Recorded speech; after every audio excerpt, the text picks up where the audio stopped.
مرتبہ امام ناصر الدین بستی رحمۃ اللہ تعالی علیہ بیمار ہوئے اور اسی بیماری پر آپ پر سکتہ طاری ہو گیا۔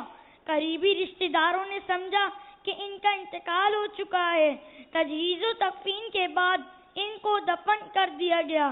قبر میں رات کے وقت جب آپ کو ہوش آیا تو خود کو قبر میں دفن پا کر بہت حیران ہوئے۔ آپ کو یاد آیا کہ جو شخص پریشانی کی حالت میں 40 مرتبہ سورہ یاسین پڑھتا ہے تو اللہ عز و جل اس کی مصیبت دور فرما دیتا ہے اور اس کی تنگی فراخی میں بدل جاتی ہے۔ چنانچہ آپ نے سورہ یاسین کی تلاوت شروع کر دی۔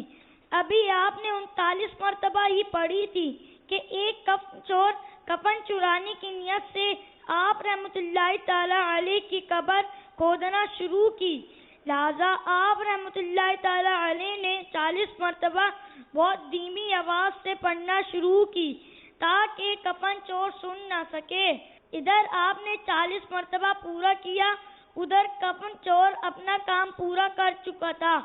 آپ اٹھ کر قبر سے باہر آئے، خوف کے مارے کفن چور کا دل پھٹ گیا اور وہ چل بسا۔ امام ناصر الدین بستی رحمت اللہ تعالی علیہ کو خیال ہوا کہ اگر میں ایسے ہی شہر میں چلا جاؤں گا تو لوگ پریشان ہو جائیں گے اور ڈر جائیں گے، لہذا آپ ہر محلے کے دروازے کے آگے پکارتے تھے کہ میں ناصر الدین بستی ہوں، تم لوگوں نے مجھے سکتے کی حالت میں دیکھ کر غلطی سے مردہ تصور کیا اور دفن کر دیا تھا، میں زندہ ہوں۔